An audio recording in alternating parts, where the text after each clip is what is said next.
అప్పటి అమెరికా కాదా ఇది? పూర్తిగా మారిపోయిందా? వీసా కాదు కదా, గ్రీన్ కార్డ్ కూడా తుమ్మితే ఊడిపోయే ముక్కులా మారిందా? చిన్నాచితక నేరాలకు కూడా వీసా రద్దయ్యే ప్రమాదం ఉందా? యుఎస్ ఎందుకిలా మారిపోయింది? అమెరికాలో ఎందుకు అలాంటి పరిస్థితి కనిపిస్తోంది? ఇదెవరి తప్పు? కొందరంటే కొందరు టూరిస్టులు, స్టూడెంట్స్ కారణంగా కఠిన నిర్ణయాలు వెలుగు చూస్తున్నాయా? అయితే ఆ డీటెయిల్స్ ఏంటి? Let's watch.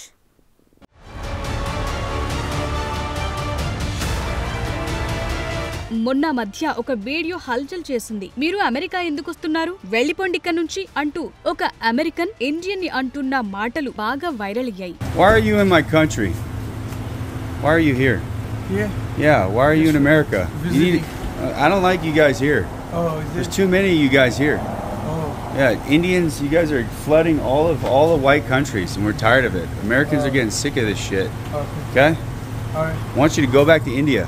ఈ కండిషన్ లో అమెరికా వచ్చిన వారు ఏ తప్పు చేసినా, వారిలో ఏ చిన్న తేడా కనిపించినా, అనుమానాస్పదంగా బిహేవ్ చేసినా ఇంతే సంగతులు. ఎక్కడికక్కడ ప్యాకప్ చెప్పాల్సిందే.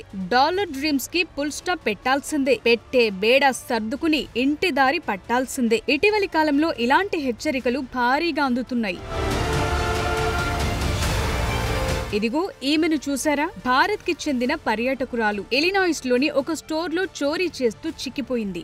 లోకల్ గా ఉన్న టార్గెట్ రీటైల్ స్టోర్ కి వెళ్లిన ఈమె సుమారు 7 గంటల పాటు అక్కడే తిరుగుతూ కనిపించింది. అనుమానం వచ్చిన సిబ్బంది 911 కి కాల్ చేశారు. పోలీసులు వచ్చేలోపు ఆమె వెనక వైపునున్న గేట్ నుంచి బయటకు వెళ్లేందుకు విఫల యత్నం చేసింది. కానీ పోలీసులు అప్పటికే అక్కడికి చేరుకుని అదుపులోకి తీసుకున్నారు.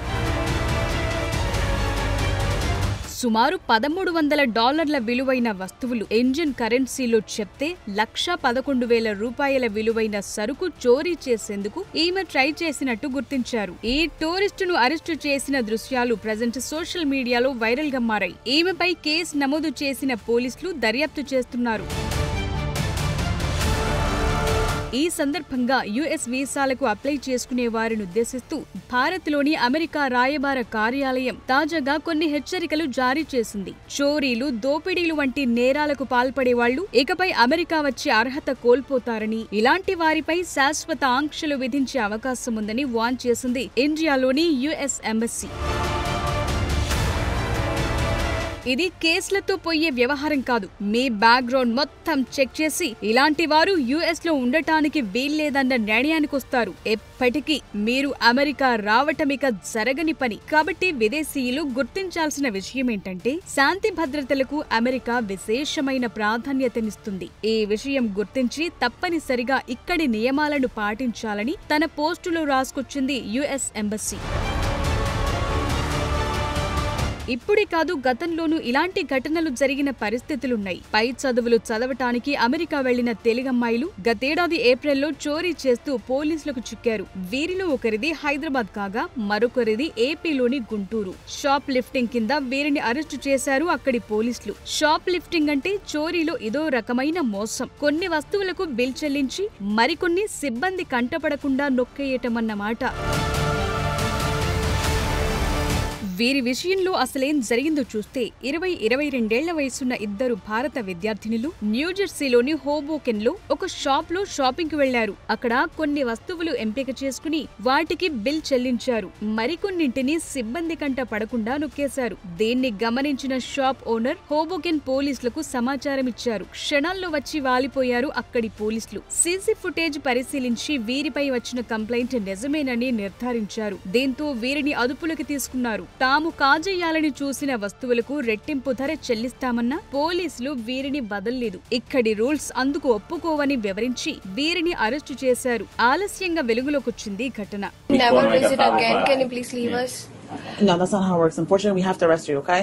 It's not like we'll give you a chance. That's not how it works. Double charges. That doesn't matter. You can offer as much money as you want, but you still have to get arrested for the charges, for the crime you committed. That's not how it works. You can't just... You should pay for it. So, You're not... Can you please stand up for me?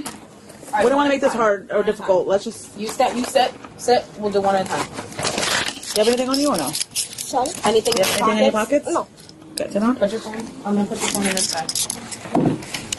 ఇలాంటి ఘటనలు తరచూ జరుగుతుండడంతో విసుగెత్తిన American యంత్రాంగం ఇలాంటి వారికి అస్సలు తమ దేశంలో entry ఇవ్వకూడదని గట్టిగా ఫిక్స్ అయినట్టు కనిపిస్తోంది. ఇప్పటికే తెలుగు స్టూడెంట్స్ ని ఎంకరేజ్ చేయొద్దని అక్కడి ఎంప్లాయీస్ చెప్తున్నారు. ఇక్కడి వారు ఫేక్ ఎక్స్పీరియన్స్ తో ఫేక్ సర్టిఫికెట్లు పెట్టి అమెరికాలోకి అక్రమంగా చొరబడుతున్నారని, ఇలాంటి వారికి ఉద్యోగాలిస్తే వీరికి నేర్పించడానికే సగం సమయం జీతం వృధా అవుతోందన్న కామెంట్లు వినిపిస్తున్నాయి. దీంతో యుఎస్ లో ఫ్రెషర్స్ డోర్స్ దాదాపు క్లోజ్ అయిన పరిస్థితి. ఉన్నత చదువుల కోసం యుఎస్ కు వెళ్లి అక్కడ బుద్ధిగా చదువుకుని చట్టబద్ధంగా పార్ట్ టైం జాబులు చేసుకుని కాలం వెళ్లదీయాల్సి ఉంటుంది. అంతే తప్ప అతి తెలివి చూపిస్తే అస్సలు టాలరేట్ చేయమని తెగేసి చెప్తోంది అమెరికన్ యంత్రాంగం.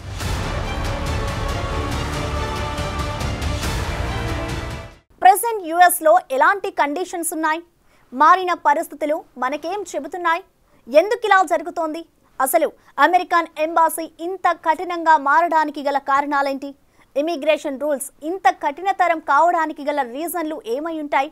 Have a look.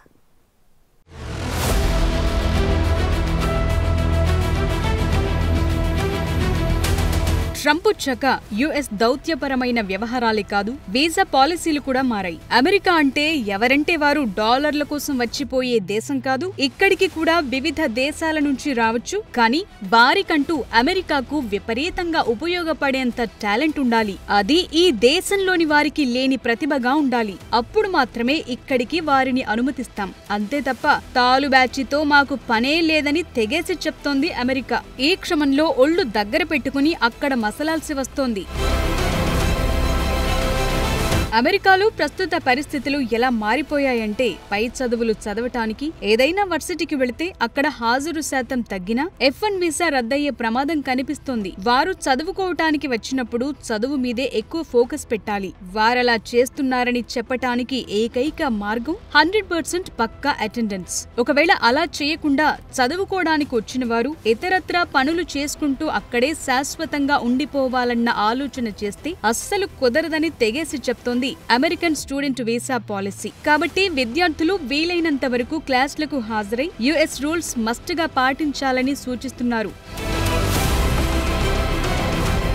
స్టూడెంట్స్ విషయంలోనే కనికరం చూపటం లేదు. అలాంటిది టూరిస్టుగా వచ్చిన వారిని ఎలా వదిలేస్తారు?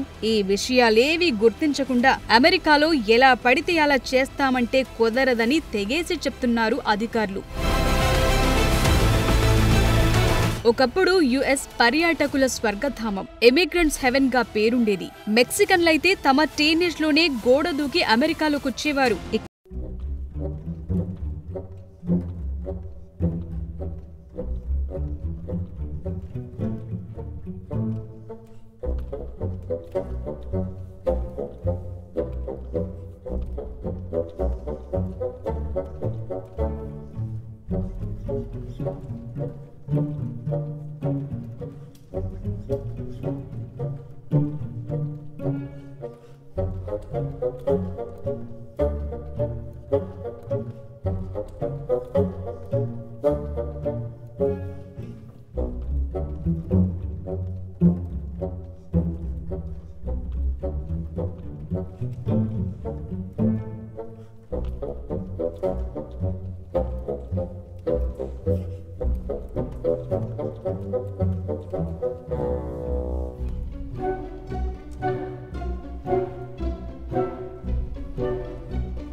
ఇది ట్రంప్ జమానా, కొత్త అమెరికా పురుడు పోసుకుంటున్న సమయం కాబట్టి బీ అలర్ట్ అంటోంది యుఎస్ ఎంబసీ.